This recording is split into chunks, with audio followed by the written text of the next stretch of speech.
Welcome to the Redevelopment Commission meeting of August the 7th, 2023. Could we start with Commissioner roll call? Randy Cassidy, present. Deborah Meyerson here. Deb Hutton here. Staff present. John Zodi with the Hand Department. Christina Finley, Hand Department. Holly Warren, Interim Director of Economic and Sustainable Development. Welcome, Holly. Thank you. Jeff Underwood, City Controller, Treasurer. Sorry. The important guy. Deb, do you want to check in? Roll call? So our staff? Deb Coots, JS Health Project Manager for Hopewell. Thanks. Next on the agenda is the minutes for July the 17th, 2023. Are there any corrections from commissioners? Any comments? And if not, can I have a motion to approve? I'll make a motion to approve the minutes from July 17th. Randy Cassidy, I'll second. All in favor, say aye. Aye. Aye. Passed unanimously. Next item, examination of the claims register for August the 4th, 2023 for the sum of $42,695.76. Any comments from the commissioners? If not, could someone make a motion to approve, please? Make a motion to approve the examination of claims from August 4th. Randy? Yeah, I'm just checking one thing. Oh, That's okay. all. Make sure. Okay, Randy Cassidy, I'll second. I have a first and second. All in favor, say aye. Aye. Aye. Any opposed? Passed unanimously. Next, we have the examination of payroll registers for July 28th, 2023 for $39,625.63. Any comments from the commissioners? If not, could someone please make a motion to approve? Randy Cassidy, I'll make a motion to approve. Deborah Meyerson, I'll second. First and a second. All in favor say aye. Aye. Any opposed? Passes unanimously. Reports from officers and committees. Director's report first. Yes, thank you, Madam Vice President. So just a number of things. I missed the last meeting, so I wanted to just catch up a little bit with the commission. Our home ARP plan, that was the $2 million in change that the city is receiving an allocation from HUD on. That allocation plan was approved on July 19th. So I wanted to let you all know that that had been done. Thank you again for your input. That's going to be an important investment in supportive services for the community. So the next steps are getting meeting together with a few stakeholders now to plan out what that's going to look like. And what we think right now is that will be us standing up a new grant program to get that money dispersed. Obviously, adhering to federal regulation and all that, but we're going to work on that as the next step. So that was approved, which is good news. We are also in the process of responding to the monitorings or the audits, if you will, for the home program and our environmental reviews. And so we're working through all those issues this summer and fall, and it's taking a lot of staff time, so I want to make sure the commission knew about that. Commissioner Cassidy has been asking about the lots on Dodge Street, and so we are at the final stages of getting a contract signed for that to get that wood removed. So there's a lot of wood sitting around, trees that have been cut, and so while I was out, I think Anna Hansen, our assistant director, reported on this or brought it up at the last meeting, but we've got a contract ready to go, and that'll get done. We got 3 bids on that and chose the one that seemed the most reasonable, so that'll be done soon. And then Hopewell, Deb will talk a lot about Hopewell, but there are still some remaining weeds issues, and I met with facilities last week, and they are working on getting the weeds kind of taken care of again. They've been over there with the contractor, and they talked to the contractor again last week, and the weeds, I need to get over there and see how it looks, but they were going to try to get it taken care of this weekend. I just need to drive over. They've started. Have they? Good. Okay. They've started, good. and they're doing a fine Just job. wasn't able to get over there today, so that's great. Good to hear. So I wanted to keep you all updated on that. I do want to recognize we've heard from a neighbor, a property owner on Wiley. So some of you got that email as well. So we've stayed in touch with him and keep him updated on what's happening. And so I want to thank him for his input as we move all this ahead as well. I do need I do have one ask of you tonight. We are coming up on our community development block grant cycle. And so would like the commission to choose 2 members to represent the RDC on the Physical Improvement Subcommittee as well as the Social Services Subcommittee. I want to say that the calendar is changing this year a little bit because of our environmental review process that's going to be changing per HUD's request. We're going to try to get a lot of stuff done as early in December as we can. We usually push the stuff into the new year, and we want to get that done because we're going to need to try to start our environmental reviews for whatever projects get approved right on January 1st, basically. So we can send you a timeline. It's not going to change dramatically. It'll just be pushed up a little bit. So we're going to have less time for the application and just have them ready sooner and that kind of stuff. So if I could ask the 2 volunteers, last year Commissioners Meyerson and Hutton stepped up. If you want to do it again, I'll leave it to the commission, but would like to I'd love to get do the that. physical one again. Okay. I'm happy to serve on social services unless another commissioner is interested. We're good. Okay. Or I'm good. All right. Let me criticize that one. Yeah, I'm Word. happy Your for you to book. do it if you would like to do it. I That's just fine. don't want you to be settled with it if you're not. That's fine. It's a learning curve, so it's kind of nice to be a little ahead of the curve this time. So Commissioner Hutton on physical improvements, Commissioner Mhm. Meyerson on public services. Okay, Mhm. great.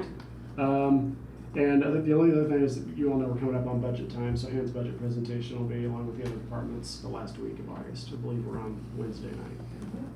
That concludes my report. Unless there are any questions. Supported or the ARP home. Mhm. How much? Did you say that was 2 million? $2,045,000 $2,045,000.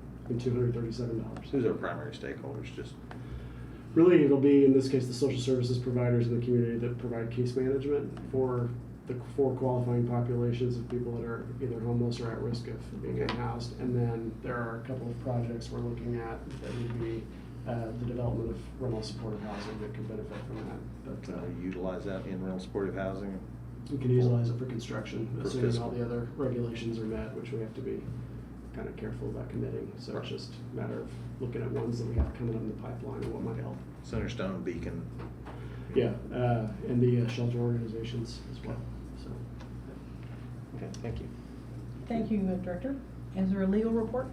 There is. Colleen Newville from the City Legal Department. Resolution 2357 was postponed at the last RDC meeting. It is not on the agenda currently, so we would recommend that you put that first on the agenda. Staff recommendation would be just to postpone it again because the MOU with the utilities is not quite ready. Okay.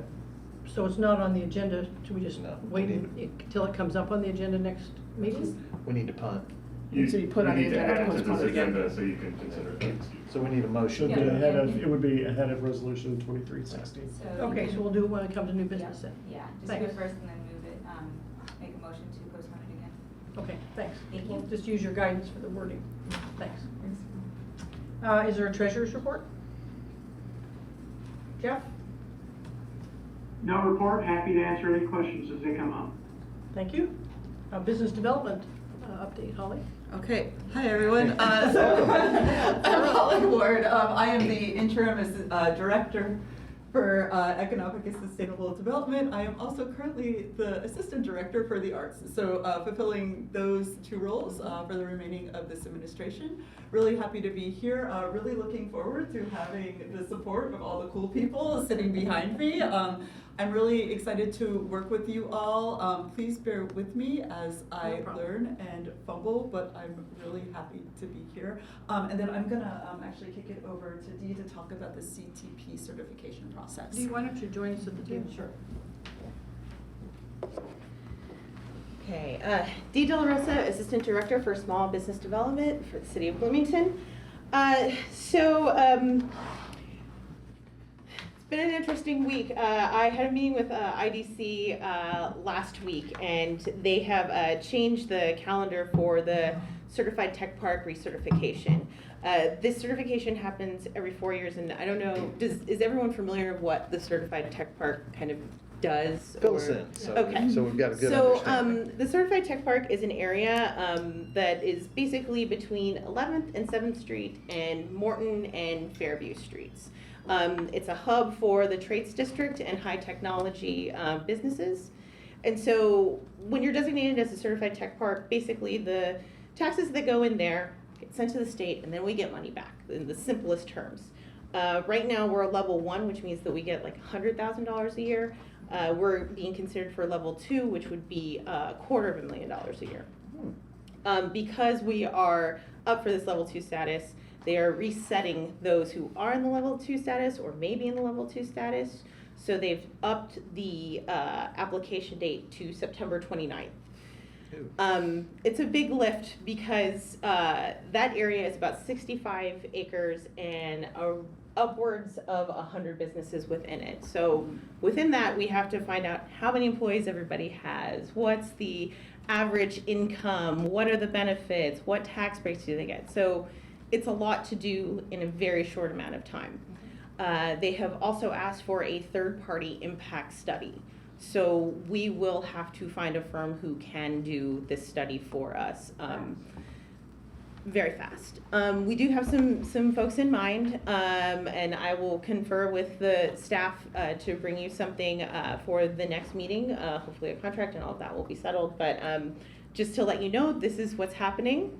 We are in a bit of a mad dash, but I'm sure that we'll be able to accomplish this. So I don't know if anyone has any questions or...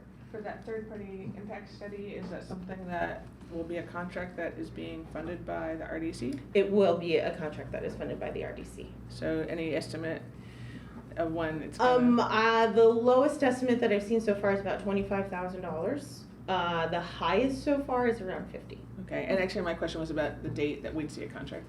Date, hopefully by the next meeting. Okay. Yeah. Okay, thanks. Yeah. 2 weeks. Randy, do you have a question? Yeah, so with that, is there something in order to make sure we don't miss that date if we have a meeting that's gonna be another 2 weeks from now? How we move forward on that, because I mean, we're looking at $150,000 difference here in regards to level 1 versus level 2. Yeah. So Yeah. time is not necessarily in our favor as being August 7th. Well, I've spoken to these specific firms and they can do. I asked Okay. them for a date, a completion date between September 18th and September 25th. That would hopefully be enough time to incorporate all of that information into the application that we'll already be working on separately. Okay. And the firms I have contacted have all said that they can do it. Okay. So But we shall see. Yeah. The reason I ask that is to give staff an adequate amount of time and prepare based on the information they get. And if it's necessary for us to hold a special meeting to do that. For be able sure. to accommodate so that it's $150,000 additional dollars to be coming into the CTP. So Yes, it would be. I'm sure we could. So, I mean, That Public, helps. you know, so we'd have to have lots of, and Have time an for advance public, notice. public notice. Public Right. notice, which is what? 40, 48. Sorry to ask Lawyers. Larry or Colleen, yeah. Public notice for a meeting. 48 hours, Yes. Yeah. Not that long, but that was a guess. Yeah, I just look at the lawyers and ask questions like that. Like, all right. Yeah. Okay. Well, I mean, I think it would be beneficial if we could decide on something sooner, for the staff's sake and for whoever we do decide to go with. The more time, the better. Like I said, I was just given this information last Thursday and we have been, I have been working really hard to get this together, so. What's the criteria difference between level 1 and level 2? Like what kind of? You know what, this is my first time doing this, so I am not entirely sure. I think that it's based on the spend because initially it's, after $5 million, after we receive $5 million, we get an additional like 100,000 per year, and I think it's just the, as far as I have seen, I think it's because of the success of our certified tech park that we've been raised to a level 2 because we are accomplishing a lot of things. So hopefully this impact study and all of our work will prove that. So that's really not us saying, hey, we want to be second, it's them saying. It's "Hey, them you saying, guys, hey." We want you to go up a level. Yeah, Oh, okay, that's great. but they are definitely But making some work. hoops to get that Sure. money for sure. Sure. Yeah. if we can meet their time frame, which I have full confidence in the staff's capabilities putting things together, it's just that deadline Yeah. that's difficult. So I for one would be willing to do a special meeting. Yeah, I thought that I had 9 months maybe to get this done, and it's definitely not that. So. Well, Okay. we presume that you'll go through John and Christina to tell us if you need a Zoom meeting or For sure. But it has to be public, so. Absolutely. Publicized. Absolutely. That's all I have. Any questions, Sarah? I'm good, thanks. Thank Great. you very much. Thank you, Dee. Good luck. No problem. Thank you. Needed. Any more from you, Holly? Nope, that's it. Thanks. Okay, thank you. Hopewell, an update from Deb? Great, thank you very much. So just a quick update on some activities that are occurring. One is we are preparing for the IU Health property conveyance. As you know, the Legacy Hospital is down, grass is growing. We're feeling very confident. At some point, we will be talking through property conveyance, and as we prepare for that, we'll make sure that the due diligence before that property is turned, obviously, back or transferred to you, that we have not only engineering and planning and CBU during their physical walkthroughs, their as-built reviews, but also there is some geotech and site survey, particularly relating to the road projects that are going on. So just a special note to let you know that we are starting to do some preparation for that, although no real date set yet for when that might happen. When we see grass growing, we get excited and know that we've got to have things ready to go on our side. So additionally, from a, I think I reported the last meeting, but just in case I didn't, the primary plat was approved with a couple conditions. We actually went over those conditions with CBCI the other day because they do very slightly impact development, but overall felt really good about the submission that was provided, and thanks to the Plan Commission for getting that done in time. The core building, the developer for the core building did submit their LIHTC submission on time, which is the low-income housing tax credit. They had to submit that by the end of the month in July, and they did that. So fingers crossed, we'll know by the end of the year whether it received its tax credits. And some of you may recall that the primary plat was an important step in that process. From a development perspective, just a quick update to let you know that U3 has been leading us through the evaluation team through interviews with vendors from blocks that have submitted on blocks 8, 9, and 10. So additional questions are going back and forth. We had in-person interviews as well as that evaluation team, if you may recall from the last time we looked at U3 schedules, is that we're looking at probably around mid-August as the time that there would be maybe a recommendation on that. So we're getting closer and closer to that, as it's already the 7th of August. So just be looking for that in the coming weeks to talk about blocks 1, 2, and 3, 8, 9, and 10. Additionally, U3 is working on the RFI for blocks 1, 2, and 3. And so don't have a date yet for that release, but we are just received a first draft of that today. And so just know that their work continues in earnest as they, again, as a reminder, the things that U3 is working on are the sites 8, 9, and 10, just helping with that bid evaluation, bid leveling, do financial analysis on that, as well as advising us and the evaluation team to get to a good decision there, and then preparation for the RFI for phases 1, 2, and 3. As I typically do, let me go ahead and share.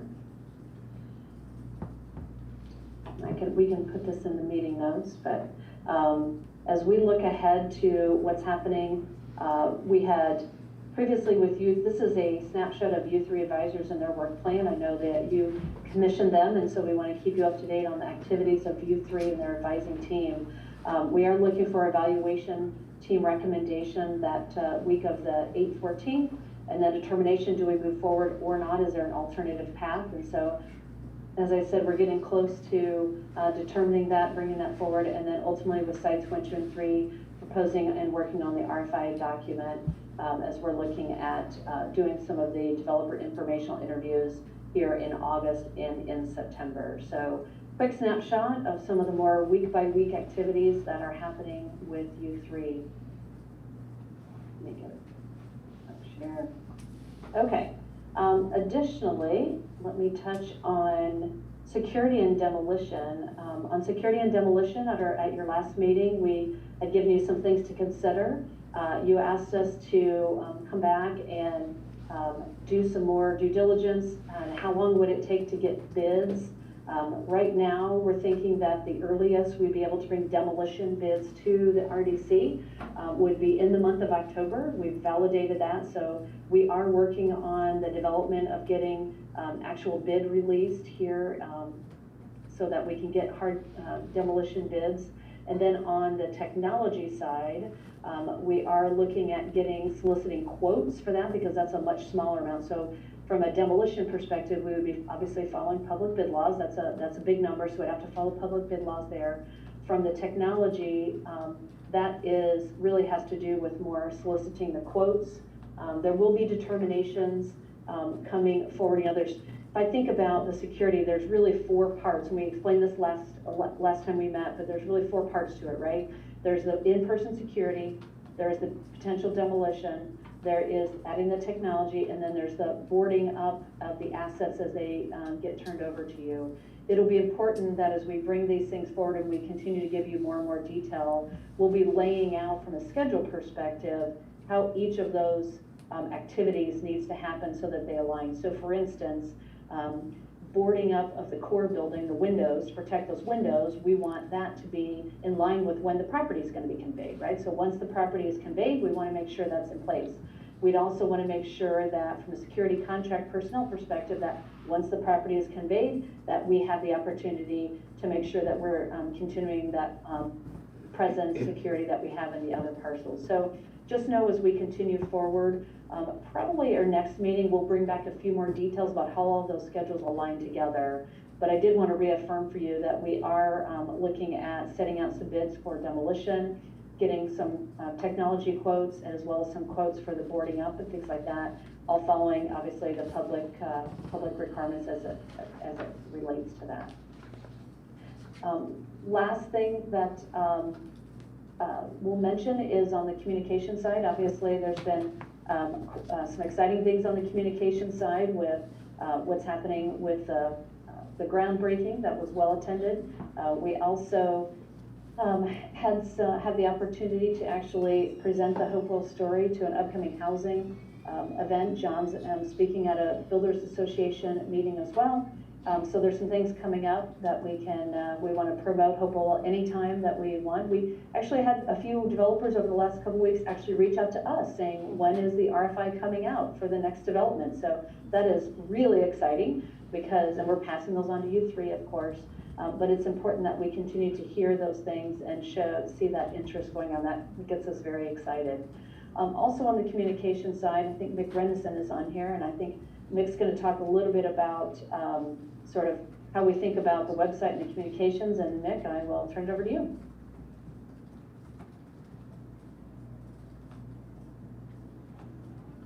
Hi everyone, Mick Renison, President of CBCI. Just wanted to give you a quick update on how we view the phasing of some of the website information that you all have been discussing for some time, and how we look at it as kind of a multi-step process. The first step that we think is most important is kind of getting the legacy website updated so that we get a new URL that more adequately defines Hopewell as the site, not BloomingtonHospitalSite.com anymore.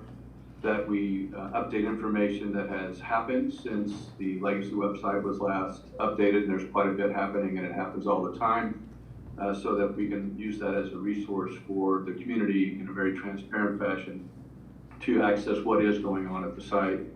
And after those elements are updated, we think there might be phase 2 and phase 3 down the road. The first phase, of course, is the most important, the most time sensitive, and one that we think CBCI can handle for you if you agree to that. And we have some funding sources we think we can procure from the mayor's office through their consulting lines to take this first phase on, and then come back to you all after that phase and work with you on future phases. So the future phases might include some things that Commissioner Bowerly Dansman has mentioned to us as your representative, and that would be how do we attract some folks that might want to live in Hopewell in the future of various demographics, younger people to be specific, so that they can give us some input on how the site might develop that might be attractive to them to live and work and reside in Bloomington. So that's a further down the road path. One thing we do want to assure you is all the work that's been done by previous consultants will not be replicated. This is specifically a website update. or rather inexpensive one, we hope, not near to the level of what you had considered previously, but something to get the website and its URL updated in a timely fashion. So, and then we would add layers in the third phase that might make it a little bit more user-friendly and updated in a way that it's more easily readable and usable by the public. But at the moment, that's where we stand, and that's part of the communication process we wanted to share with you, and a role that the CBCI thinks that we can take on if you agree that you think that's an appropriate step for us to take. And Sarah, I would turn it over to you. You've been on these discussions, and let you offer your feedback on that as well. Sure, thank you so much, Mick. Yeah, so the idea is basically that right now, there's not a need to do a major overhaul of the website, and therefore, instead, there will be an initial just refresh that doesn't cost that much money, and the CBCI is sort of acting as an extension of the administration will kind of take that on since it doesn't require RDC money, and since RDC doesn't have the, I think, interest or need to be designing the website. So if in the future there's a desire to do a major overhaul that would require more money, then that would be where we would get involved in it again. But I, for one, am happy to not get bogged down in those kinds of details on the RDCs, in RDC meetings. Other commissioners have Thanks, comments or questions? Only question we have is, this is off our budget line in regards to it. From that, it will be taken out of the mayor's budget, doing consultation budget line, and we don't have to worry about it. It'll be taken care of, and we'll just be able to get online and take a look. What's our time frame? That's correct. Okay. What's our time frame we're looking for on this, Mick?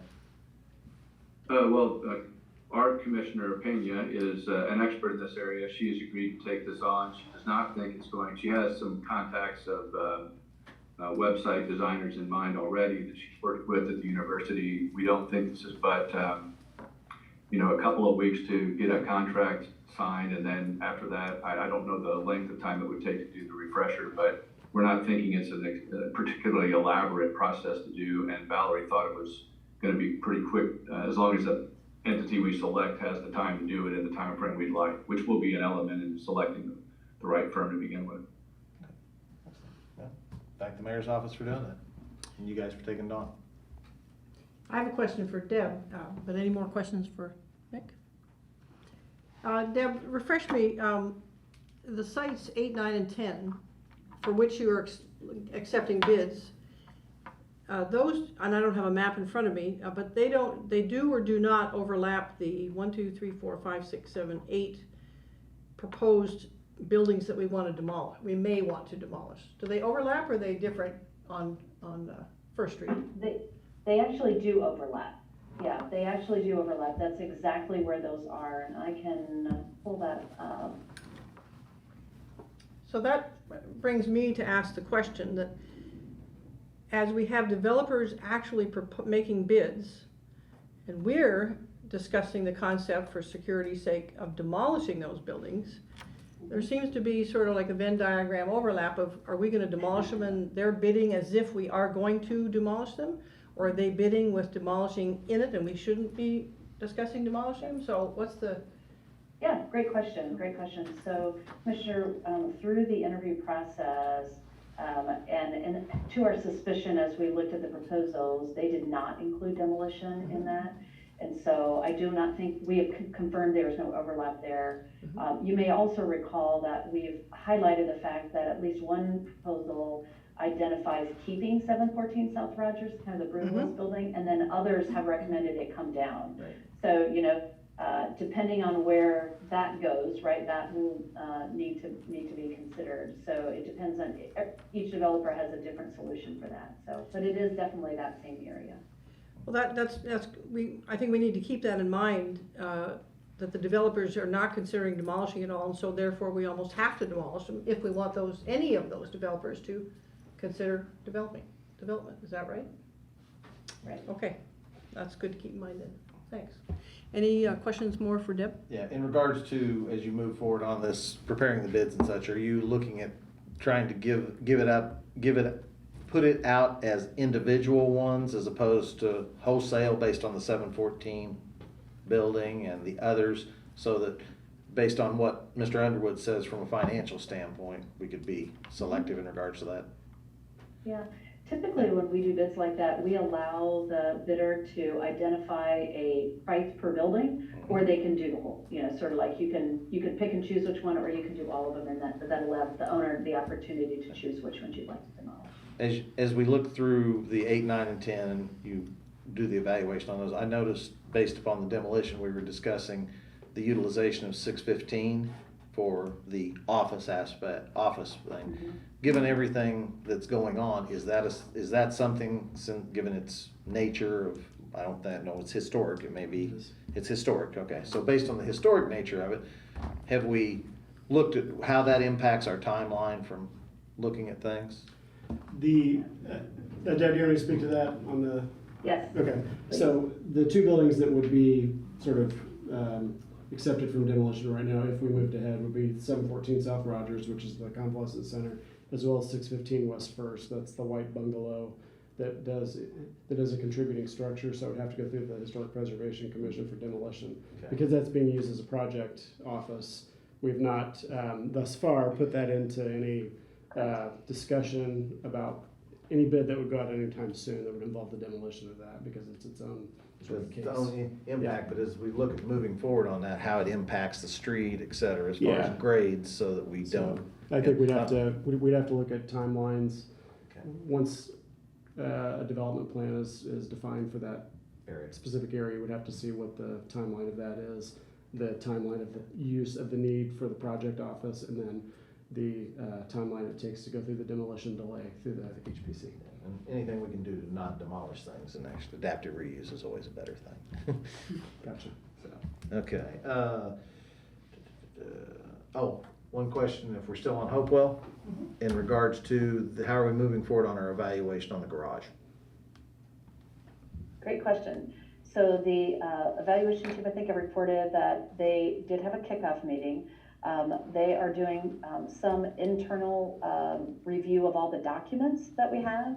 We are also getting ready to set up a meeting with transportation engineering to make sure that we understand how the connectivity and there's obviously the garage access comes through in regards to the primary plat. So we're getting that meeting set up soon.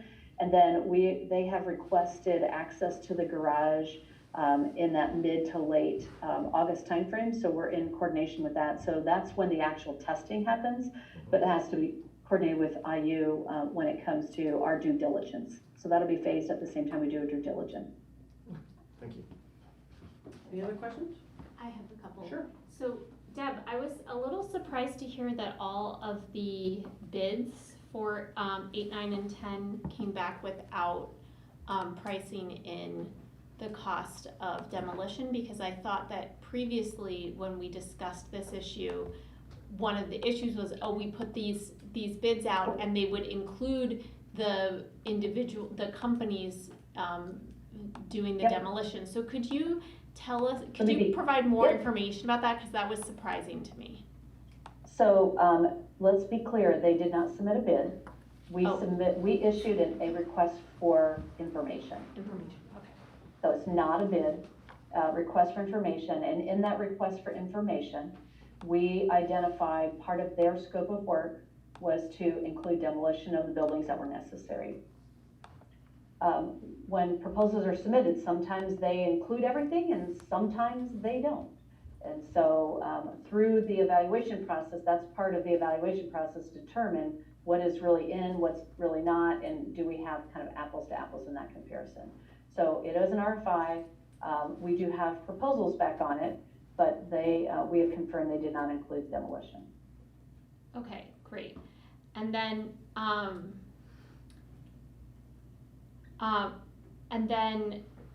so. I should clarify, actually, I do think, we're still reviewing these, we shouldn't go into a lot of detail here, but I think we actually may have one of them that has some demolition in it, but wholesalely, we aren't seeing that incorporated very much. And so what is the kind of best case versus the likely scenario in terms of how long it would take between now and actually getting whoever ends up successfully winning a bid out onto site to be doing any kind of moving earth, pulling down buildings, or building, Yeah, good question. constructing walls. Timing. Yes. Yeah, timing, like how is this gonna happen? So, each one of them has a different timeline, but I would say in general, it is not something that they're gonna immediately go out and, do something. There is a public offering process for the land. They have to get their designs complete. And so, even if everything moved forward perfectly, the reality is that they wouldn't be constructing anything new until sometime in '24. That would be the earliest it would happen. Okay, so even if we required them as a condition of winning a bid to undertake the demolition, we would not be looking at these buildings being demolished for quite some time still. Correct. Okay. Or is that unless we would Yeah, say unless we we want do to, it, how unless we fast do it's it. gonna If be we done, do and it, we we could do it say by it and October. do all 8, Yeah. how fast would that move compared to what you were just saying for building? Well, if bids are received in October and you feel good about the bids, then you could move forward almost immediately. It depends on how quickly they can get their demolition permits in place. The utilities have already been shut off. So, I would say that's just it's a matter of months, not a year or so. And then my final question is that then when we're talking about the consideration of the land that's going to be conveyed from the hospital to us, beyond the parking garage as well as the core building, what other buildings are there that would be conveyed? Nothing, right? So when we're thinking, if we're thinking. Well, they would, just for clarity, they convey the property, and the property includes those 2 buildings. Right. But there's no, so basically what so beyond those 2 that need to stay, yeah, okay, I don't need to clarify. I just wanted the clarification from you. Thank you. Yeah. Which brings up a question I have in regards to it. As we look forward to the conveyance that'll occur prior to 12/31, what's our grass cutting plan for next year?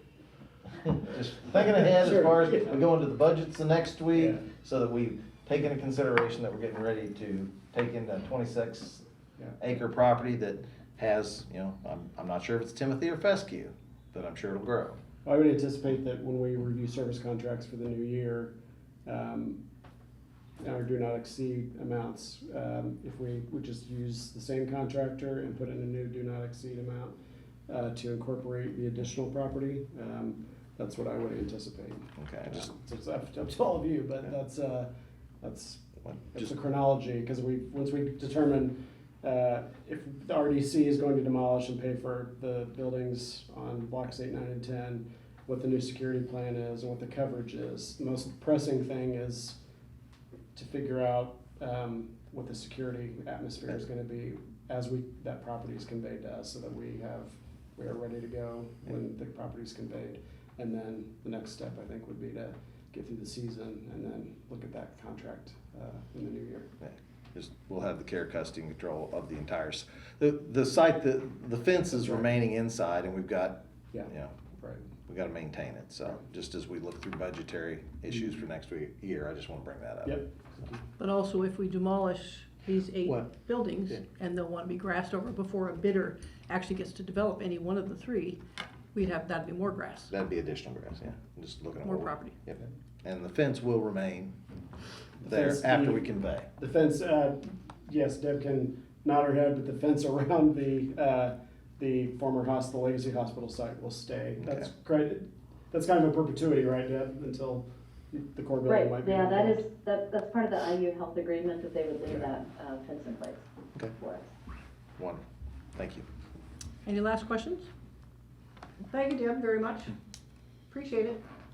Yeah, no problem. So before we go to the 2 resolutions on our agenda, we need to do, what resolution number would it have? John or Christine? It was 2357, correct? 2357? Correct. So, could I request a? I motion make a to motion. postpone consideration of resolution 23-57 until next meeting. I'll second. I have a first and a second. All in favor, say aye. Aye. Any opposed? Passes unanimously. Thank you very much. Thank you. And thank you, Sarah. Moving on to our second resolution then. Who would like to speak to us about resolution 2360? On the right of entry for access to 4th Street Garage for Black and Brown Arts Festival exhibition. Hi everyone, Chaz Mottinger. I work at the Economic and Sustainable Development Department. I'm Special Projects Manager. I work with Holly, so nice to meet you all. So what I'm asking today is the property underneath the new parking garage on 4th and 3rd Street. There's we call it the 4th Street storefront. There is availability the month of September. So I'm asking you all if you would be okay with having another art exhibition up for the entire month. It would be part of the Blackie Brown Art Festival that happens, I think it's gonna be the 4th or 5th year. We're doing things a little differently. We would love to have this gallery exhibition to have more fine arts incorporated in the festival. There's also an art market on Saturday. So I had talked to Chris yeah, okay, yeah, thank you. And he said that the tenant wouldn't move in September, so it would be available while they're getting funds together or something. So it is available if you all approve it.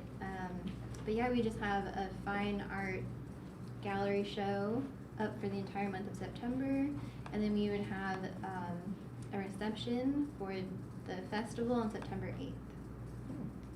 And then, yeah, so I don't know if there's any other questions about that, but we're really excited. It should be really cool. It will be much like the other One Drop show that we had earlier this year. It'll be very similar to that, which got a lot of good press and really kind of united the community behind some of these artists. And this will be more local artists because it's entirely local artists in Bloomington, which is really important to represent, you know, Black and brown artists in our town. Good. So that's what we're asking for, just for the month of September, being able to have the show in the storefront. Thank you. Any commissioners have questions? I think it's a wonderful idea and helps celebrate, you know, our minority artists and brings the community together. So, and it's a great place to do it. Now, Yes. just from a standpoint to make sure, we're not going to impede our future tenant that's supposed to be coming in. So yeah. Yeah, I talked to Chris about it, and he said that it would be October, the earliest they would even want to be in the space. So he had talked to them. Before I even asked anyone, I did want to make sure about that it would even be available. We're also, if need be, if something happens, we can always get out of there a little earlier in September if we need, so. Well, with everybody coming back in town, you know, acceptable, I'll make a motion to approve. I think it's a great thing. Well, we have to have, are there any sorry. other commissioner Other comments, commissioners, yeah. questions? I don't have any questions. I think it's fantastic, but my one comment would be that I think that these sorts of events are a really great opportunity for I work at IU, and different departments and other centers and so forth are always looking for places to hold their own events. And so if there was any way in the future, as if the city is going to be doing more of these events, to kind of have it so that IU departments and so forth would know about them, and if there was a way for them to kind of rent out the space for a part of that time for their own reception. Like after a little while, everyone is on this one reception circuit and it gets boring, and so these would be a really fantastic way also to kind of enliven the offerings for the community in that way as well. So congratulations, great work on it. Thank you. Any comments from the public? Hearing none, would you care to make your motion? Yeah, I'll make a motion to approve. Second. Hearing a first and second, all in favor say aye. Aye. Any opposed? Pass the motion, Now the work carries begins. unanimously. You went dead. Okay. Our next resolution. Thank you. Thank you very much. I gotta bring my computer back up, awake. Resolution number 2361. 2361. And it is an amendment to agreement with JS Held for project management services for the Hopewell site. I'll talk about this one. Thanks. Vice President. So, as Commission knows, we engaged Core Planning Strategies, which now has become JS Held, and Deb Kuntz primarily is our project manager for the Hopewell project, as you've just heard an update on. This resolution would extend the service agreement in the contract with JS Held until June 30th of next year, 2024. With an additional amount not to exceed, an additional $260, which would make a grand total not to exceed amount in the project review form of $627,000 and $342. Sorry, this will be paid out of consolidated TIF, and so that's the consideration tonight. The project review form was last updated on July 3rd for security. This would go under the first, the consulting section of the project review form. Commissioners, questions? Good. Okay. Oh, okay. 2 questions in regards to it. Based upon the overall amount, we're still within our budget item, correct? Yes. Okay. So under, on, or just exact? I might defer to Treasurer Underwood there for, the project review form was updated with a higher amount, so this should be in line with the previously approved amount for the consolidated TIF that the RDC did earlier this year. Jeff, would you have anything to say about that? We're not adding any money to the bottom line. This just puts this line in that overall budget, so it's within the budget that you've already approved. Okay. And I might also say that your contract, you all have a contract in front of you. There was a word that was added to the contract, just a whereas in the first paragraph. So the contract you would approve would be the one in front of you in hard copy. So. Other questions from the commissioners? I have a question. So as this as this contract goes through July 2024, what is the expectation for what will happen after that in terms of, at that point, especially with U3 on board as well, sort of how are we seeing kind of the continued kind of hourly billing of JS Held and Deb versus versus U3? Do we expect that, that this is kind of front loaded in terms of the amount of hours that are going to be billed, or do we anticipate kind of having a similar need for consulting services in terms of monthly, hourly hours billed Sure. after June 2024? I think that's a great question. What I would tell you today is I anticipate we would have the same need. I ask any of my colleagues to chime in. I think when you look at the several moving parts of the Hopewell project, by the end of this year, we'll own the entirety of it. We're still working on the development of blocks 8, 9, and 10 at that point. We'll see where we are based on the review of those. The RFI for lots or blocks 1, 2, and 3 will be out. Whether we'll have proposals back yet, we don't know. In the midst of that, we'll also have infrastructure being built, on its way, and then infrastructure needs that we have. So the approvals and all the moving parts that Deb Kuntz has managed over the last couple of years, her firm has managed, I don't anticipate less of those, right? Mm-hmm. The plat's approved, but there's going to be more sites that need to be approved. The planning. One example I might provide is when the core building project was in development. I think Deb's role, and now that U3 is on, they're very different. It's where Deb sort of made sure that all the departments, all the staff work that was being done was managed and all the moving parts were connected, right? To get the plat approval and the ready grant submitted and the financial commitments from our department to make all the things come together. Deb has been the one sort of orchestrating that. U3 has a role to engage the developers and work through the deals and that kind of stuff. And I think Deb will be involved there. So I think that the activities could look different, but I don't anticipate a decrease in need personally. Okay, that's very helpful. Thank you. I guess my other question is, so is this correct then that the kind of yearly amount that we're paying to the to JS Held is like for this coming year is $260,000 because that's how much the line item is is increasing by? Might defer to Deb or Mr. Underwood for that, just to Yeah. get a better idea on the amounts. Yeah. So the way our contract is structured is we only bill you for the hours that are used. And case in point, during our last amendment, we thought the hours would only get us through April of '23, and they were able to get us all the way through July of '23. So it is an hourly contract. We only bill you for the hours. So if the work decreases, then we don't bill as much. And so that gives you the flexibility and really the control of what things that we work on. Okay, so then that additional $260,000 is to say that we're going to pay up to additional $260,000 over the course of from now through the end of the contract period, which is July 2024. That's I think it's helpful for us to know like Sure. what we're. Well, Sarah, would you prefer, as we just, since we're making an amendment anyway with the whereas, to be increased by up to 260,000 instead of by up to? Would you prefer that?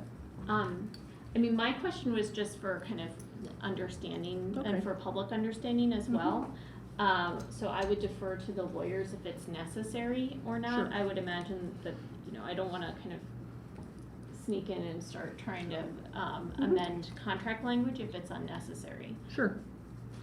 So I'll just note, so in the whereas clauses, it's just to give you a sense of by, but really where the operative order of the resolution, it specifies that this is a not to exceed amount.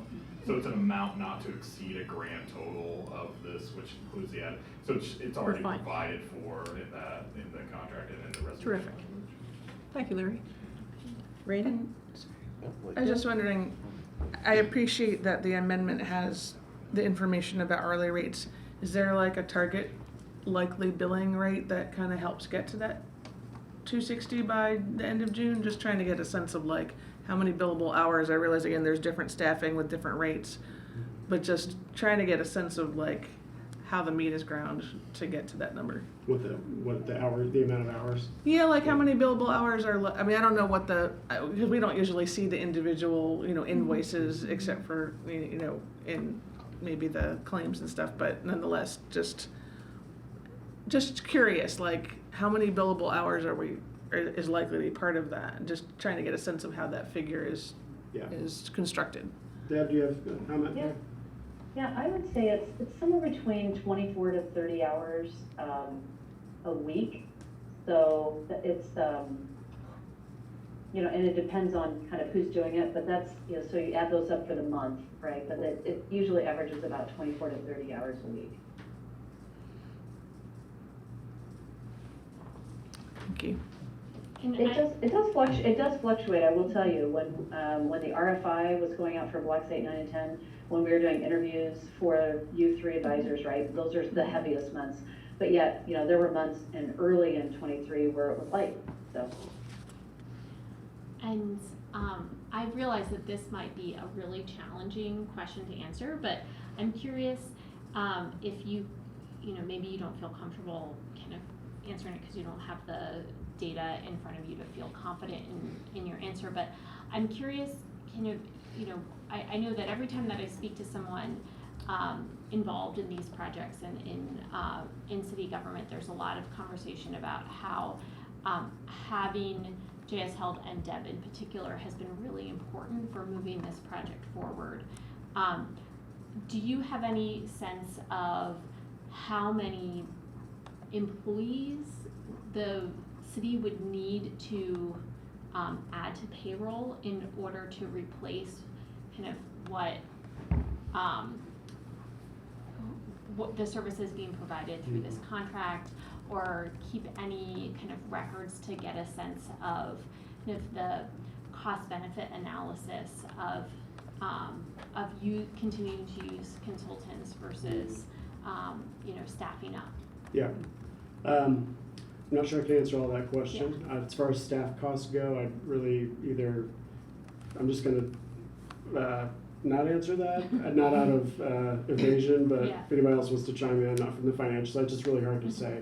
Right. What I will say about staff duties and staff roles, since I've come on 2 years, this is one of the first things I was introduced to when I came onto the city. And I think the changes and the moving parts, and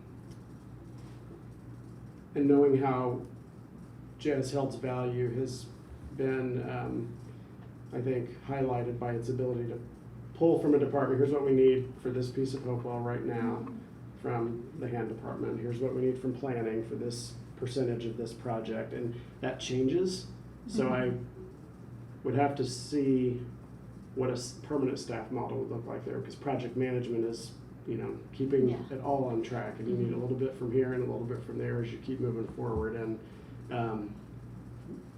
I think that's been a big benefit of having a project manager whose sole job it is to keep that moving forward, while all of us have our staff responsibilities. I think that's also been part of the role of CBCI, where the future role is to figure out what, in addition to all the statutory duties the staff has, how they can help push some of that forward. So I think it'd be really hard to compare that to a permanent staff model.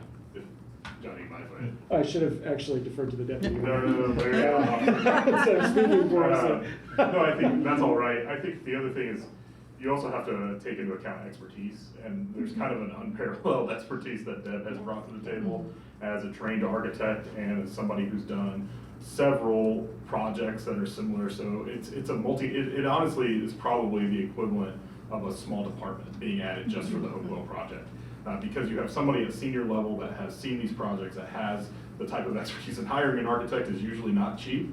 So the fact that if we were even able to do that at a city level, and that staff level, but then also everything that John's saying, like that support for staff throughout. Also, they've helped us with negotiations. They've helped us with strategy in regard to the property. And so there's just it's something that we're not able to do, which is what John's alluding to, which is the focus on Hopewell purely. And to have someone who's focused on that and focused on that vision and implementing the kind of the master plan that we at least in the broad sketches are following has been really invaluable.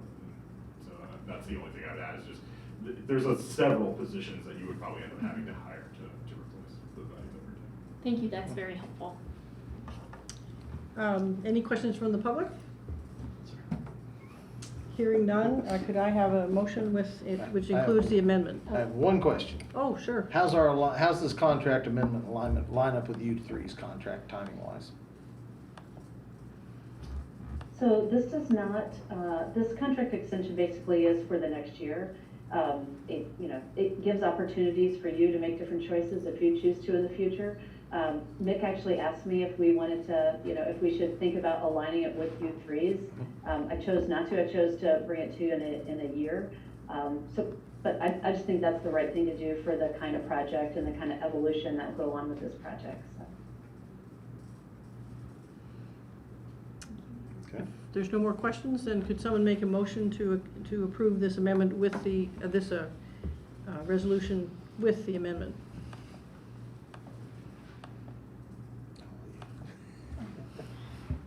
I'll make a motion to approve Resolution 2361 with the amended component of the whereas clause. I'll second. I have a first and second. All in favor say aye. Aye. Any opposed? Motion carries unanimously. Thank you. It's been a Thank you, joy Deb, very working with much. you. Look forward to continuing. Thank you so much. That was our second amendment? Yep, second resolution, our first resolution. Our second resolution. So that goes back to business. Is there any new business? No, is there any business or general discussion? Ladies first.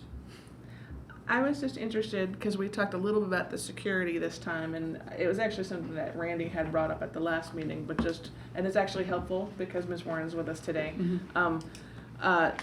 The question about, especially for at 714 South Rogers, and that's a special kind of focus for the security. I see the security car that parked primarily there all the time.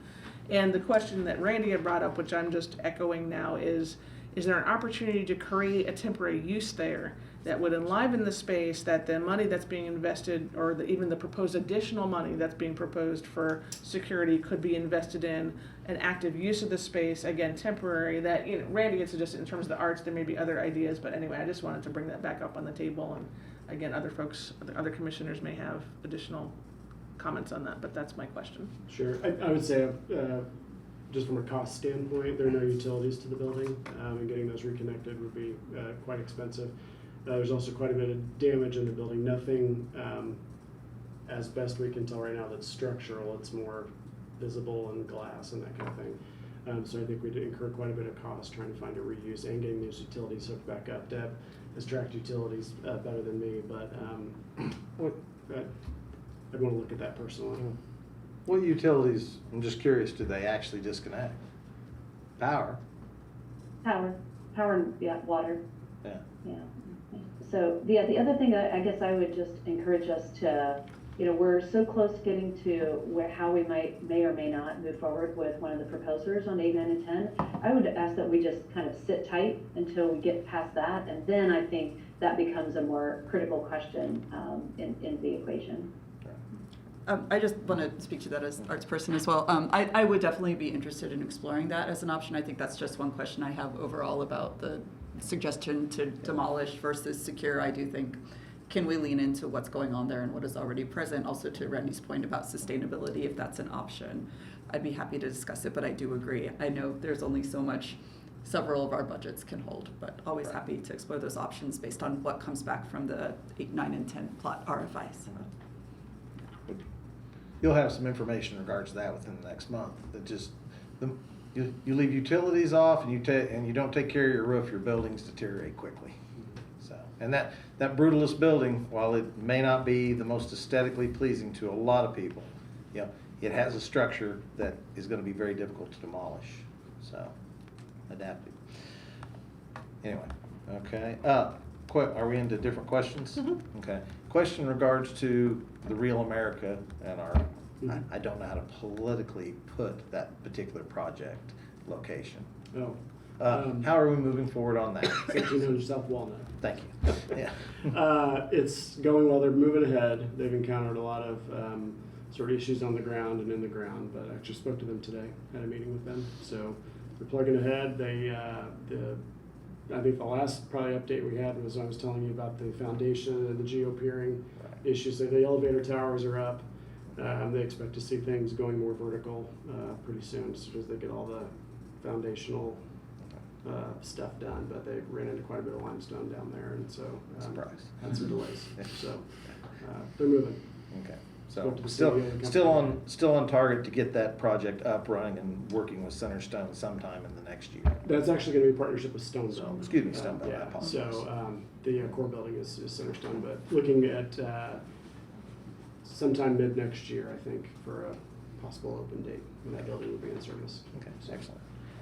And then the only other question I have the building that we sold on West Kirkwood, have they made any progress in regards to doing anything? Because while we relinquished it out of the public hands and back into a private ownership for purposes to rehabilitate, it's still just there. And I understand process and people, and I'm not pushing in any capacity. I'm just asking a question. Commissioner, right after I saw you at Kleindorfer's that morning, I drove by that and thought the same thing. So I'm going to check in with the buyer, see what the latest is. So appreciate that. Yes. I'll add that I was ordering pictures and banners at CVS College Mall, the big one, and the gentleman behind the cash register said, "What are these for, and what are you doing?" And I said that I had to run to I'll pick him up later tonight after my meeting downtown. And he said, "Well, what kind of meeting? What are you doing?" I said, "Well, I was a volunteer commissioner on redevelopment." And he said, "Oh, well, I hope you'll be thinking of us." I know he looked in his late 30s, maybe early 40s. Low-income people that make too much, just too much money to afford any of the apartments in town. We need more spaces, so please think of us. So I'll pass on the word directly from one human being to us, pleading for livable space that he can afford. Thank you. without help. Yeah. He's just, Good to makes hear. just too much. Yeah, those anecdotes for workforce housing, depending on where he is. Yeah. So, yep. So Thank you. I said I would tell us, and I have. If there are no more questions, our next meeting is Monday, August 21st. This is the end of, a motion to adjourn. So moved. So moved. Thank you. Second. Adjourn.